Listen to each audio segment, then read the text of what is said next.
Welcome, everybody, and thanks for being with me this next hour. You're listening to Everyday Astrology with C.A. Brooks on Transcendental Tuesdays here on 12radio.com and also simulcasting on my YouTube channel, which has the same name as the show, Everyday Astrology with C.A. Brooks. And you might want to go over and find it on YouTube because that's where we have a chat room and you can make some comments and things during the show. And I do try to pay attention to them. Although, as you all know, I'm kind of always on a roll during this hour on Tuesdays, just with so much that I want to share with you or kind of provoke you a little bit into thinking about some things, at least astrologically or maybe metaphysically. This is April 28th. 2026. And on today's show, we are going to take a quick look at the week ahead. We always do that. See where those planets are. What are some of the more interesting things going on astrologically speaking? But then we're going to do a deep dive into Uranus and Gemini because that's something that happened last Saturday, which was April 25th. And we didn't get the chance to do that yet. And it is one of those things. We're going to come back from time to time and keep touching base with it because I think it's really important. And in a few minutes, I'll explain to you why I think it's important. But for now, remember that we don't cover everything that's going on. Of course we don't. We cover the highlights or the things that are really jumping out to me that I want to either write about in my article in Mark's Power Peak or that I want to talk about on the show. But if you're not a subscriber to Mark's Power Peak, I hope that you will be. That is an online newsletter that comes out every Saturday night. It's absolutely free. You can go over to 12listen.com or to 12house.com and you can subscribe. And it'll just literally show up in your email every Saturday night. And, I find it fun. I always read it. I love seeing what my coworkers and some of my friends are writing about because, of course, some of them are writing astrology, but mostly they're talking metaphysics or spirituality or tarot or numerology, a number of things, just whatever's, there again, whatever on their minds or in their hearts at that time. And it's so interesting how there's such synchronicity with life. At least that's what I find. It's just pretty amazing. In fact, I'm going to kind of take a detour and say, I play Wordle on my phone, which is just a game where, many of you are probably aware of it. It's one of those games where you have to guess words that have so many letters and you just keep guessing until you get it. You get like 6 chances. Well, a week ago, I was playing, and it's always words that, you've heard. They're relatively common. They don't have something like really out, kind of crazy. And so I got the word for the day, but it is a word I can honestly say I don't remember the last time I heard somebody use it in a conversation. It's just not a word people use. And I thought, now why would they choose that word? Well, then I'm watching the hockey playoffs. We're leading up to the Stanley Cup. And the announcer used it 3 times in the game. And I'm just laughing because I'm like, what synchronicity is that? And then, of course, as I've been watching other playoff games, several of the announcers, it must be like one of the words they use because they use it every single time they're announcing a game. And it's one of those things. So you pay attention to what comes into your consciousness. There's a reason, or there's something to learn from it, or it teaches you that life really is connected. So that's my little aside. But let's jump into the cosmic dance for the week of April 27th. Let's look at the week ahead. Now, here are some of the things that I think are worth paying attention to. The first is that love and romance, the forecast for this week really is auspicious. There is a grand trine, meaning 3 planets. It can be more, but in this case, it's 3 planets, each representing one of the mental air signs. And that's happening today, Tuesday, April 28th, if you're listening to this at another time. And what we've got going on is we've got a moon in Libra. And Libra is ruled by Venus, the planet of love. So there again, that's a relationship kind of energy to have the moon in Libra. But that happens every single month for 2.5 days, 3.5 days, right? But now today, we have Venus in Gemini, another air sign. And those two are trying each other, meaning they're in like this perfect synchronicity of harmony. But then we have Pluto, the planet of transformation. It's sitting over in Aquarius and it's forming trines with the moon and with Venus. Now, to me, the most important trine in this whole scenario is Venus trine Pluto, which I'm not going to say it's rare because it happens at least probably a couple times a year, but it is a very special energy, especially when it comes to everything related to Venus. Because, that's when I see something really significant happening in somebody's life. In my own life, sometimes I'll go back and I'll check and see when did that happen? Or, I'll even check for Venus, in a good relationship with Pluto. It's like, oh my God, I remember what happened on that particular day years ago or during that particular week. So this is a profound kind of energy that can happen with Venus connecting to Pluto. Then you add the moon on top of it, and you've got this nice little triangle going on that's very positive. But there is nothing superficial about this connection. There really isn't. It signals relationships that could have great potential for intimacy or personal growth. And it's chemical, it's that when people have chemistry. And, here again, a lot of times people come into our lives and it is about personal growth. It is about some way that they really change our lives. So I'm not going to say that this necessarily is the person that you have an intimate relationship with and you stay with forever. That may or may not be true. But whatever's going on today, strangers that you meet, or even something in an existing relationship, there's something really special going on. I mean, it truly can be kind of just grasped and, taken for what it's worth. It's also a very supremely gifted kind of energy for artists or for any kind of creativity. And it's a natural at attracting money and resources. But it's also, when I think about it with Pluto, the transformer, it's also about refining our priorities. What's important to us? Because we think, oh, well, what's really important is money and love and resources. And of course they are. But in fact, I saw an article, I'm going to quote from it at the end of this show, but it was about a man who had been an attorney. He decided to retire at 41 because of some things going on in his profession. And he and his wife and child moved to, I think, Portugal. But in any case, and I don't remember if I've ever read anything because he is a freelance writer and he contributes to things. But it was interesting because I read this short article that he had written. Something grabbed my attention that was very Uranus. And so I read it. But what also grabbed my attention is that what he said, we basically rearranged our priorities and looked at what is the most important thing in our life right now. And I thought it was interesting because he wasn't saying, well, we're young and we still need to make some money. He said, building relationships.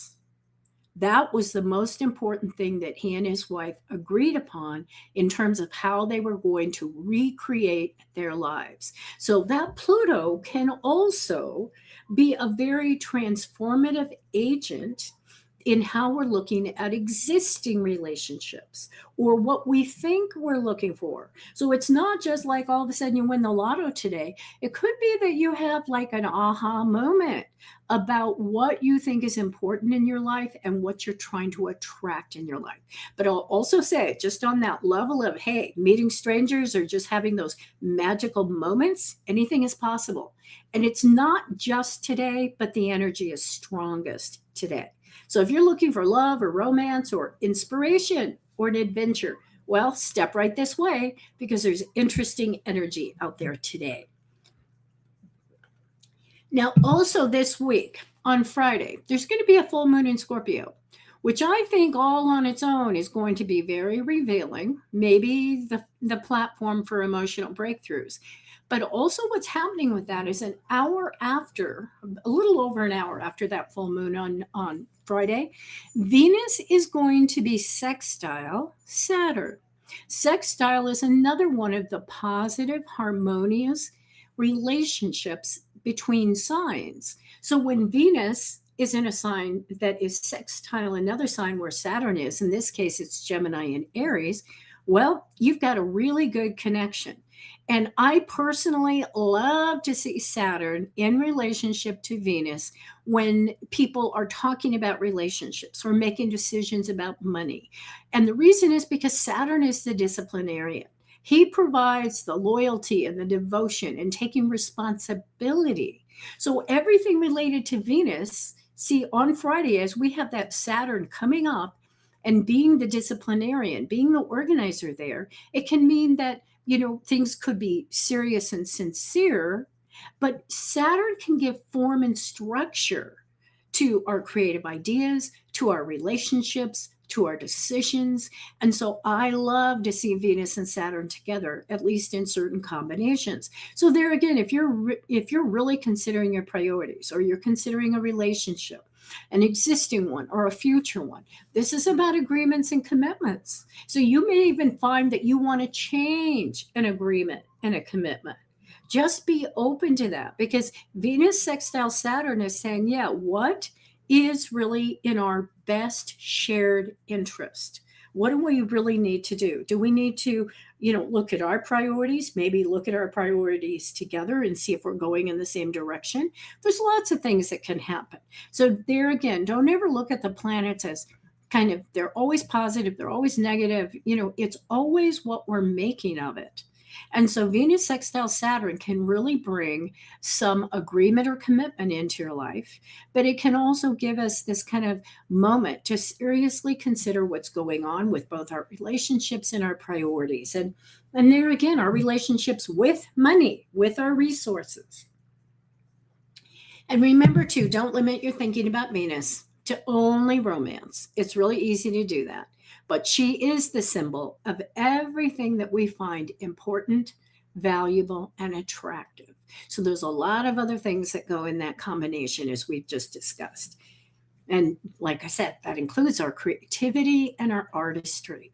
Now, one last thing about Venus before we leave her is that she's currently in the sign of Gemini. This is the sign of the twins. And I bring that up because here again, with that Pluto in relationship to Venus, I'm like, oh my God, that could bring somebody incredible into our lives. Well, Venus is in Gemini. It could bring several incredible relationships into our lives. So multiples, options, switching sides or loyalties is always in the realm of possibilities when you're talking about planets in Gemini. So there again, it's very interesting. I mean, we could have like an aha moment or a realization that we want something completely different than what we thought we wanted. See, that's possible too. So it's not just like, okay, she said, somebody special's coming into my life. I'm not interested in that. Let's move on.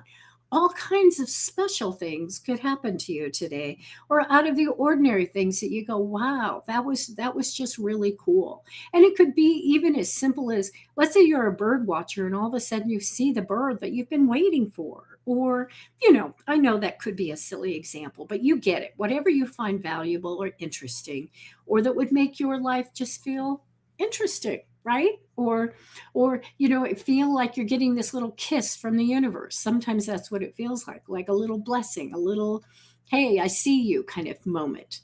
All right, well, let's leave Venus and let's go just for a few minutes to the full moon in Scorpio. That's going to be on Friday, which is May 1st. Now, of course, Scorpio is a very sensitive, very intuitive, very introspective water sign. It's very much, it's life and death kind of energy. So the kinds of moments that can come to us under a Scorpio influence are cathartic, meaning they're healing. They can bring something to a head. Scorpio is the sign of surgery and detectives and probing under the surface to find the truth about something. So when we take this symbol of this very introspective, searching energy, and we combine it with the symbol of full moonlight, it suggests emotional breakthroughs, because everything about the moon is feelings, right? And how we're seeing things, all those shades of gray. So when I looked at this, I thought, wow, this could be a cathartic moment for some people. Really, if those who are really willing to take the time to listen to their own thoughts, to their own feelings. Something could come up for them that would be, it just really comes to clarity in the moonlight. Now, the sun is going to be in Taurus, remember, and the moon is in Scorpio. It's in opposition. But you know what else is going on? Both of them are square Pluto in Aquarius, the planet of transformation that we were just talking about. And of course, square in astrology always means a conflict, a choice, and that an adjustment is necessary.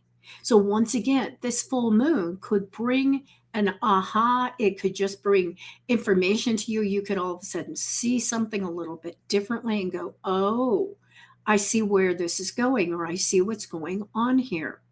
Now, also during that full moon, Mars in Aries is square Jupiter in Cancer. And so that also adds to this tension because remember, Aries is so much about individuality. What do I want? I want an adventure. I want to move forward. I want to push, push, push. I want to be courageous. I want to get out there. I want to right some wrongs. Well, Jupiter in Cancer is that very tribal, home, family, group energy. And so when I see Mars in Aries square Jupiter in Cancer, what I'm feeling, what I'm thinking is that this is where we have those inevitable conflicts between, well, this is what I want versus this is what my family needs or wants. This is what my partner needs or wants. This is what my boss needs or wants. Because these different groups that we belong to, these different groups of people that we consider our tribe, that we consider important, they're our family. How are we differentiating ourselves with Mars, the planet of motivation, in Aries? And so there is going to be that little tension going on there too. So once again, I feel like the full moon itself helps us see the light about something going on in our lives. And then we decide to take action because the Mars Jupiter square does suggest that there's going to be a trade-off of some sort between pleasing ourselves, going after something we want, and staying within the realm of being committed to a group or a family. Now, that's just, and there again, it's kind of transient. It's not a forever thing, but it just brings up those kind of issues. But remember also with Venus sitting in that positive alignment with Saturn right after the full moon, that to me says, okay, we're coming to action. We don't want to just leave those insights laying there. We want to do something about it. So these are some of the things that came to me about the full moon. And I'll just go through them quickly. We're not going to explore them because we need to move on to a couple things. But I think during this full moon, what's important or what we can get out of it is accepting that we're juggling a variety of life situations. A lot of things are going on in our life. We've got changing feelings and loyalties. But remember, too, those are within ourselves. It's not just us and somebody that we perceive on the outside. We've got a lot of interesting energies going on within us. It's useful to spend time examining ourselves and identifying our values and our moral center. It's important to know and honor our own personal code for living. And that really is more important than adhering to social norms and expectations. Of course, we need to balance them, but we need to understand what ours are. And ultimately, of course, we answer to ourselves. Don't be afraid of the darkness. That's the other thing. Don't be afraid of the darkness. You carry the light within you. And this came too. Rainbows, they're available to us when, there's a phenomena of air and water and sunlight and perception. But we get them during a storm or after a storm.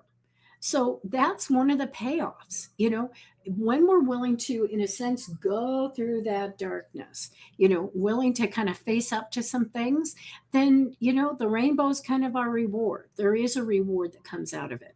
All right. So let's quickly, I'm going to go over to that chat room and over on YouTube and just look really quickly. And for some reason, my page isn't moving. But I do see some people. What I can see is, hey, Leslie is here. Thank you so much for being here. And Judith Taylor. Hey, thank you for those beautiful comments. and Quelly. But like I said, my page is kind of not moving as fast as I'd like it to. So, but anyway, thank you for being here. And I do pay attention to that as much as I can. I appreciate your comments and questions. All right, now let's touch in really quickly with Mercury, the planet of thinking, which enters Taurus. Now that's going to happen on Saturday the 2nd. So this coming Saturday is when that's going to happen. And here again, Mercury's about thinking, communication, connecting the dots. And it's going to move from that fiery Aries, everything has to move quickly and fast and hot, to practical, loyal, and persistent Taurus. This is the sign that doesn't want to waste words or speak when it doesn't have anything to say. It's more than happy to just, to just be in its own head, so to speak. Mercury in Taurus is the epitome of the strong, silent type. I always think Clint Eastwood when I think of this energy, because he was born with Mercury in Taurus. But this happens so often, I think, especially with people in the public eye. They really become known when they play roles or when they get into situations where their charts are really speaking so loudly. And he really became kind of a movie star in those early Westerns that he made. They call them spaghetti Westerns, I think, because they were Italian. And he didn't speak. He hardly said a word during those movies. And so Taurus just, has this indelible trademark of just being quiet or only speaking when it's really important. So when that person, think about it too. If a Mercury and Taurus person isn't speaking very much, or in general, we're holding back just a little bit, then people kind of hang on your words, right? But common sense is a hallmark of Mercury. And this is the place where there's great memory. They've got a good head for business and finance, and they communicate in other ways besides words. The Mercury in Taurus is a person, it's the stroking, it's the sensuality, it's it's that communication that doesn't have words, but just that kind of silent going between two different people or even family members. Okay. It's also, I think, a really good time to think about and experiment with our participation in social activities and social media. And I mean, really, think about it, how we can just kind of play with this, because Venus rules Taurus and Venus is about values. So maybe we can start being more intentional about about how we're spending time, our social activities, not just take every invitation that comes along or initiate invitations to situations that you really want to do, people you want to be with, or something that you want to participate in. And like I said, I also think this has a lot to do with social media. Can we be more intentional about our participation? Remember, too, that Taurus is one of the best listeners in the zodiac, because they're not sitting there. What can I say next? So it's a really, really good time to think about how to be a better listener. What a quality in our world. I think about this, I'm not going to say a lot, but it's something that I think sometimes we really lose track of how important it is to be a good listener and not just be sitting there calculating what are we going to say next, but just being a good listener, slowing down and hearing our own thoughts, but also everybody else's communications. Because the other thing that came to me about Taurus, and there was a part of me as an astrologer, I said, well, can I really prove this astrologically? And I kind of said, no.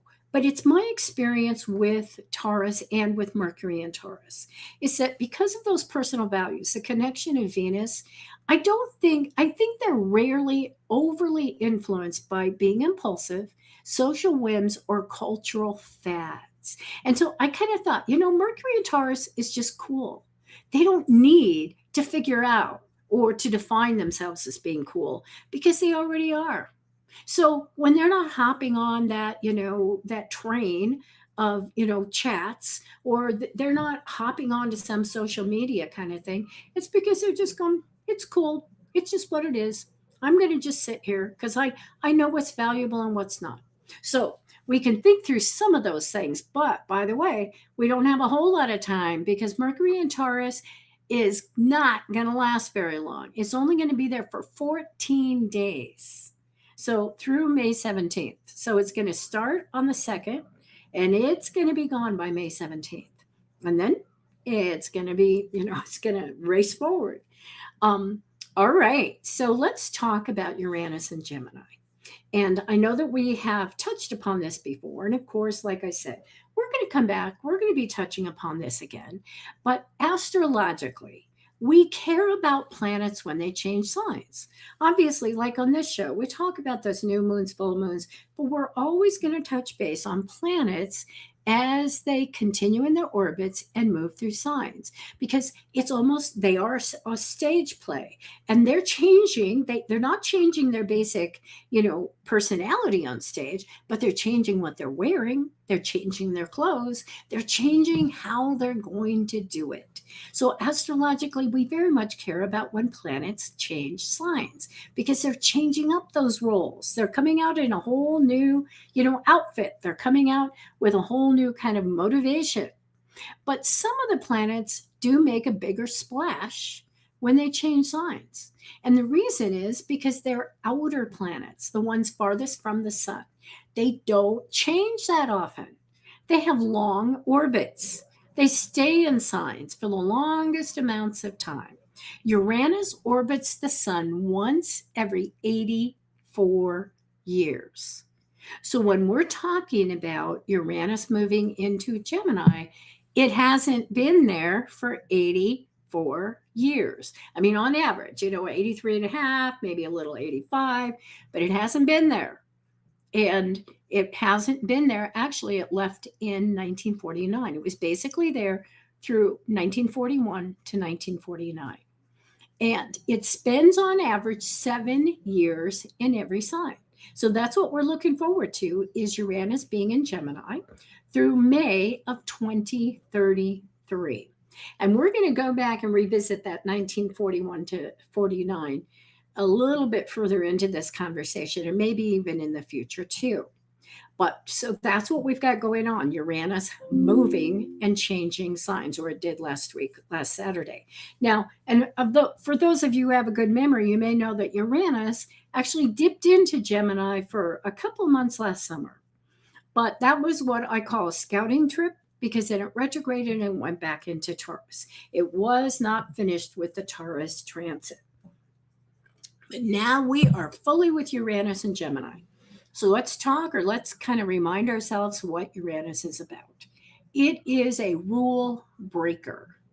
It was the very first planet to be identified with a telescope outside the orbit of Saturn. And here again, for hundreds, maybe thousands of years, I don't know the exact number, we believed that Saturn was the last planet in the solar system.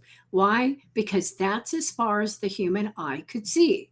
Now, we knew there was something else out there. The astronomers are like, there's something else out there. I keep seeing this kind of cloudiness or whatever. So they had their suspicions, but there was no way to confirm whether or not there was. So Saturn, to this day, in astrology, is the outer boundary. It's about boundaries. It's about the discipline. It's about, the belt, the cinching in of something. And when the telescope was developed, lo and behold, there's other planets out there. And the first one that they could see beyond Saturn was Uranus. So once again, everything around the discovery, the identification of a planet becomes built into the astrological psychology of what that particular planet means. So literally, it was a new way to see with the telescope. So Uranus, to me, always kind of funnels through that kind of a statement. It helps us see in a new way. And when you think about it, how important is that Uranus was out there? It changed the whole thinking and belief system scientifically about our solar system. And literally, the books had to be rewritten because Saturn wasn't the last planet in our solar system. So Uranus kind of paved the way for, this is what we know now. What will we know tomorrow? It's going to be different. And Uranus then psychologically has a way of rewriting our beliefs and our experiences too. So it's the rule breaker, the maverick. And it is a planet too that actually deviates mathematically from a predicted orbit. It doesn't act like the other planets. In fact, they say that as it orbits, it actually rolls around. It kind of rolls over on its belly during rotation. So, all of the things we thought about planets in the solar system, here comes Uranus, and it's just doing it a different way. So, the other thing is it became known as the Great Awakener because it wakes us up to new potentials, new possibilities, and to things that we didn't see before. So sometimes when people get really caught up, and here again, because I have an active practice in astrology, I hear people going, they go, oh, Pluto's doing this, or Uranus is doing that, or Saturn. Well, think of Uranus as the Great Awakener. It's not this rebellious, revolutionary energy destroying your life. Now, I'm not saying this stuff doesn't happen, but it's the Great Awakener. If we approached everything as a possible lesson, to be able to see something differently, think how different our life would be versus kind of holding tight and going, I don't want anything to change. I can't look at that. I'm not going there, and it's destroying what I thought was true. Now, you know what? We all have these, I don't know what you call them, these little losses, all the time. I mean, right? Maybe your favorite store closes. Surely you've had that happen. I used to have a shoe store that I just like, I'd even just go over there for fun. I just wanted to see what the new shoes were. I just wanted to browse. And when that store closed, it was definitely like it was a loss to me. It was, like I said, a favorite place to kind of hang out, or maybe it's a coffee shop, or, and let's face it, with COVID, so many things in our lives changed in terms of the way we did things. Stores were no longer opened, or they didn't have the inventory. We had to change things. That's going to happen to us all the time. If you're alive, something is growing, something is changing. Uranus is the awakener. So it can be that planet, that symbol in our lives, that it's okay to go through breakthroughs and experimentation, because that's how we grow. That's how we move beyond limitations in our lives. So Uranus, because of this unusual orbit pattern, it's a symbol of deviation. And I love that word. I mean, don't just sometimes just kind of cling to it, deviation. Of course, I do have an Aquarian moon, and Uranus rules Aquarius. So there is something about me that kind of loves that word. But in terms of what we're talking about today, Uranus is our permission to deviate from our past and from the expected. And even though that at first might sound like an affront, think about it. Aren't there some things you'd like to deviate from your past?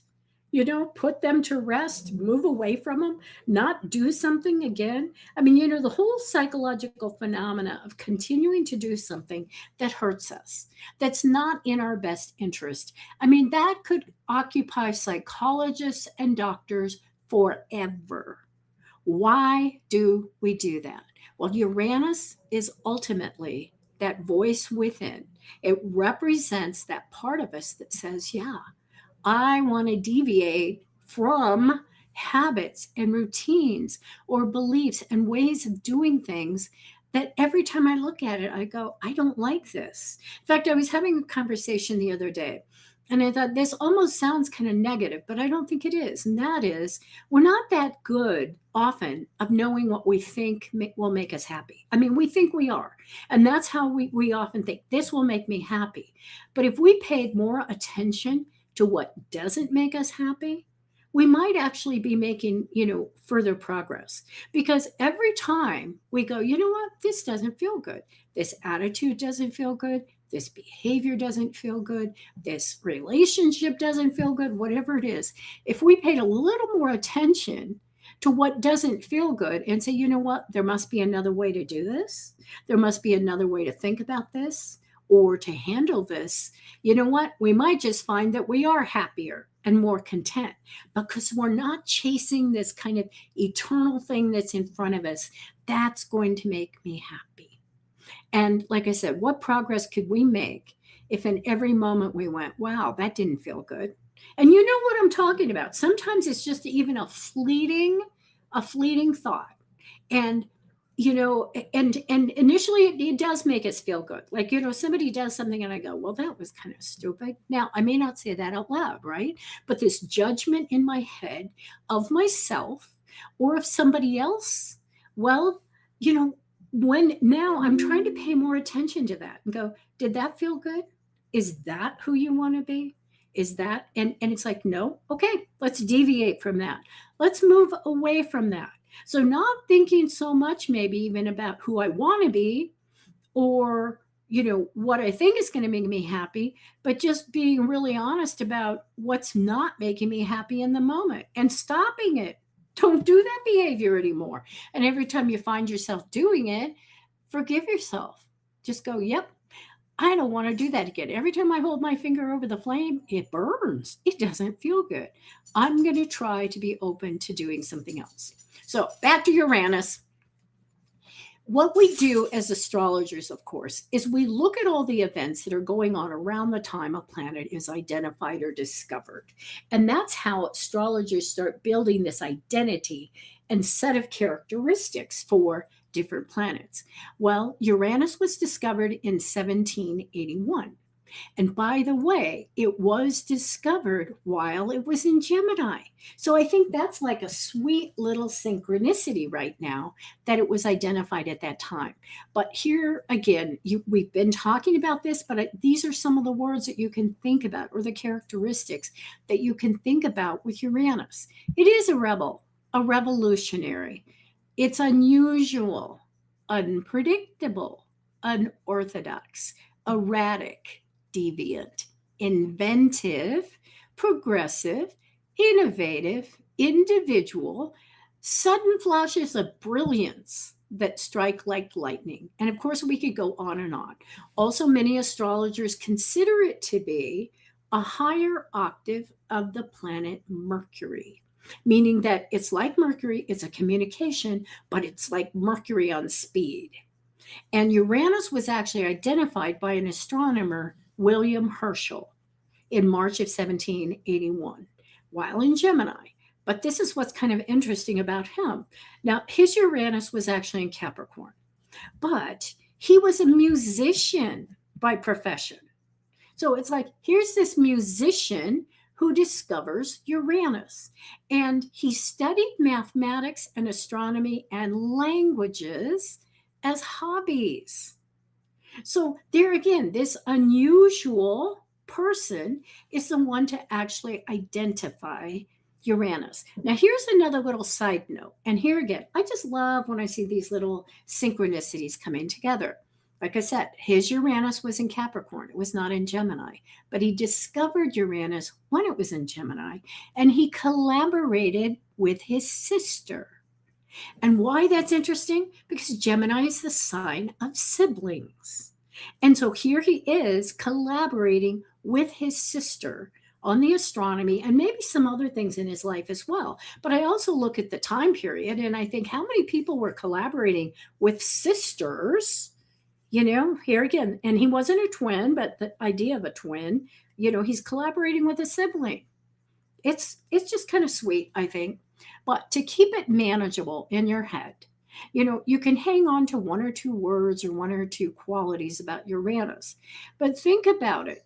When it's operating in our lives, and here again, pull out those birth charts and check it out. Uranus is reflecting our need for freedom, our desire to liberate ourselves from beliefs and patterns and rules and behaviors that feel like they're too tight. They're too limiting. They're not pushing us forward in a way that we want to grow. Uranus and its ideas, its psychology, is a way to create meaningful change in our lives. And I stress meaningful because this is not just chaotic. I want something to be different. We want it to be meaningful. Uranus is our desire to express our individuality and our uniqueness. And also, if we look at that Uranus in our charts, you know what we're going to find? Where we tend to be rebels. Like, what house is it in? Is it in the relationship house? So, you know, you were just like very, very different. I don't want the relationship that mom and dad had. I want something different. Or is it over in the 11th house with friends? I really want to choose unusual, incredible, brilliant people in my life. Is it in the 10th house? I want to do something unusual. I want to be known for experimentation. I want to be known for something I discover. I want to be known in my career as standing aside from other people. So where that Uranus is sitting, we tend to rebel, maybe be antisocial, a little bit erratic, or maybe a lot, inconsistent, or even fanatical. So there again, you can see how this kind of shifts from side to side. It can shift from the good qualities to a little bit of the shadow. Or there again, why I don't need to say little bit. Being a fanatic, that's a very Uranian thing to do. But it's where we want to differentiate ourselves from others. So there again, where is it in your birth chart? Is it in your fifth house? Maybe you've got really unusual hobbies, or your children are very unusual because of the fifth house. So, as we look at this, I want you to think about, where is Uranus in your chart? Where is Gemini in your chart? Because that's where Uranus is now for the next 7 years. That's where in your chart you're going to work to eliminate unhealthy or dysfunctional behaviors and limitations in your life. That's where you're going to say, I want some freedom. So once again, is Uranus moving through your ninth house, and possibly you want to go back to school, you want to learn something new, you want to become an expert at something, or maybe you already are in school and you go, I just need to get out of here. We may find that all of a sudden we're doing something very unusual, or we want freedom in that part of our lives. So where are you likely to forge your own path and disregard the rules? That's where Uranus is in your natal chart, but it's also where Uranus is in your chart right now in the sign of Gemini. Now, one person, I'm no quotes, but I'm just going to kind of point her out because I often think of her about Uranus, and that is Elizabeth Taylor, because she was married, I think, 8 or 9 times. Now, several to the same man, but she got married all those different times. Now, she doesn't have Uranus in her 7th house of relationships, but what she does have is Uranus in her 4th house of home. So, of course, where's your husband? Where's your partner? They're at home. But she also has Uranus at 17 Aries. And guess what? Also in her chart is at 17 Aries? Venus, the planet of love, the planet of attractiveness, and what I find attractive. So, she, I just think, is there again, kind of a poster girl, poster child for Uranus, because it being conjunct Venus in her 4th house and getting married, like I said, 8 or 9 times. I don't even remember how many times it was. So, I also want to mention, and we're not going to go into a lot of detail here, but Uranus is best when it's working collaboratively with Saturn, the planet of organization and structure. Now, I know you kind of look at that and you go, but they're very, very different. But you know what? When we can pull in some Saturn energy, the organization, the discipline, the structure, when we can pull those two together is when we make real magic in our lives. Because once again, we're not just creating chaos, we're creating a difference, and it's meaningful. And here again, we're going to talk about this a little bit more, because what we've got going on now with Saturn transiting through Aries is it is in a sign that is sextile to Gemini, where Uranus is. And it's also Pluto's in Aquarius, another air sign. So there's a lot of collaboration between Saturn and Pluto and Neptune and Uranus right now, because they're in complementary signs. So we'll be talking about how we can really use that together and just really, like I said, create really wonderful results and not just chaos. It can be really productive alchemy, so to speak. And one example of that, I think, just in his life, is Michael Crichton, the author. He found a way to combine Uranus his Uranus is conjunct with Saturn in Gemini. And by the way, they're both retrograde. So there again, turn around your ideas about what it means to be retrograde. He was incredibly successful. But he, all of his stuff, Jurassic Park, etc., just all of these ideas, just pushing the envelope. But he did it with Uranus, all these, interesting ideas, but he was able to put them down into books, into movies, to make them make sense, to tell stories. So he's a good example of putting Saturn with Uranus. Now, I know we have a little bit of time left, not a whole lot, but as we look at Uranus in Gemini, remember this is an air sign. It's all about ideas. And so when I think about it, and by the way, Gemini is ruled by Mercury, that planet of thinking and communication. And we already mentioned Uranus is seen as kind of a higher level of Mercury. So to me, there's a strong indication that the most radical breakthroughs that are going to happen with Uranus in the sign of the twins, it's going to be in our own heads. It's going to be in our own minds, right? And yet what we're thinking, could have a revolutionary effect on the physical universe as well. So this is, and I'm going to say these quickly because here again, we'll explore some of these, as they happen. Let's put it that way. But as we have Uranus and Gemini over the next 7 years, I think we can expect radical changes in the way we think, process information, learn, teach, communicate, and relate to others and to our world.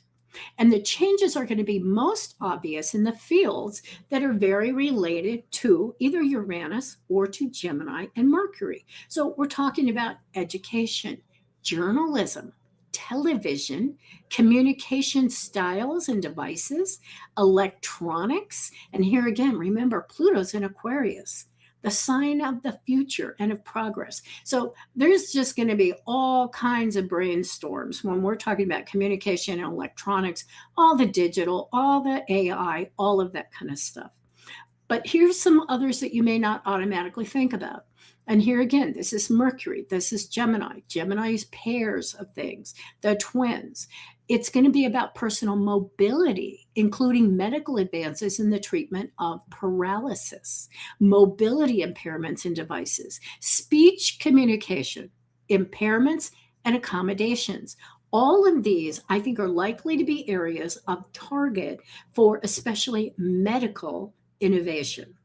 It's going to be about changes in transportation, cars, bikes, planes, subways, highways, etc. But especially, and planes not quite so much, because usually when we're talking third house, the Mercury house, the Gemini house, we're talking about local short-term travel, like the, cars, bikes, etc. But, this could be the real evolution of where we really start making that switch to driverless cars. So I don't know. I see them on the roads now quite a bit, and I'm just like, ooh. But anyway, it can also be about books and documents, publishing and distribution. And of course, there are more obvious, things associated. These are the things that are obviously associated with Mercury and Gemini. But also remember, it's about sibling relationships. So it's the way we network with neighbors and communities and those siblings in our own lives. We may see incredible things going on with that. And here's another thing. As a sign of the twins, don't be surprised if you're seeing lots of things that are doubles and duplicates and options and alternatives, because I think there's going to be this very fluid flexibility in our thinking and in things going on. Now, this will apply, I think, also to gender identification as well, becoming much more fluid and accepted, because once again, it's the twins. It's two, it's different, it's alternates. We all have two different sides. Now, I was also interested to know that Betty Davis, if you're a Betty Davis fan, she appeared in 2 different movies in which she was a set of twins. She played both roles. The first one was called A Stolen Life in 1946, when Uranus was in Gemini. But the second one was called Dead Ringer in 1964, when Uranus was in Virgo. But do you realize Virgo is another one of what we call the dual signs, and it's also ruled by Mercury. So I thought, just a little synchronicity there. It's kind of fun. So I do have some other things, and I hope we can get through this kind of quickly. Here again, maybe we'll explore some of these things in more detail in other shows. But just in case you're wondering, previous transits of Uranus through Gemini. The last one was August 1941 through June of 1949. And of course, it's hard to get away from the fact World War II was going on during that time for the United States. I mean, it started before then, but then March 1859 through June 1865. Now, some of the big events in the United States had to do with our decisiveness over slavery and the expansion of slavery into new territories, which of course resulted in the Civil War. Now, by the way, I'm not saying Uranus and Gemini creates war, but it is true that the last 3 times Uranus was in Gemini, then it was a civil war during the period in the 1860s. The one before that was April 1775 to July 1781, which was the Revolutionary War for the United States, or when the United States became the United States. So we'll talk about some of those later.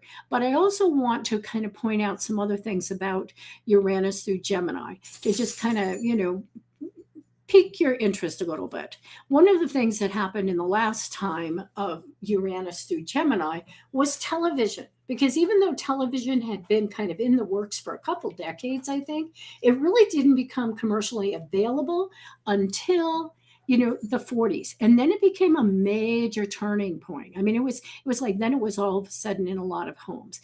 The other thing I wanted to mention, and we may go into this detail later too, a major turning point in the treatment of spinal cord injury and the ability of victims to survive and thrive occurred in the 40s and then subsequently in the 50s and the 60s. So unfortunately, both World War I and World War II, led to considerable medical breakthroughs. And it's because so many people were getting injured, obviously. It's a sad fact. That's what happens with war. But as people, we turn it into something positive. And when you've got thousands and thousands and thousands of people getting spinal cord injuries or brain injuries, head injuries, guess what? The medical community responds. So that was like, I'm not going to say a godsend, but it's amazing what happened to the treatment of spinal cord injury during that period when Uranus was in Gemini, because we not only improved, some of the things we were doing, like being able to get men off the battlefield quicker and easier and better, but for the first time, people with spinal cord injury lived years instead of weeks. That did not happen before the 40s. If you had a spinal cord injury, pretty much there was no treatment.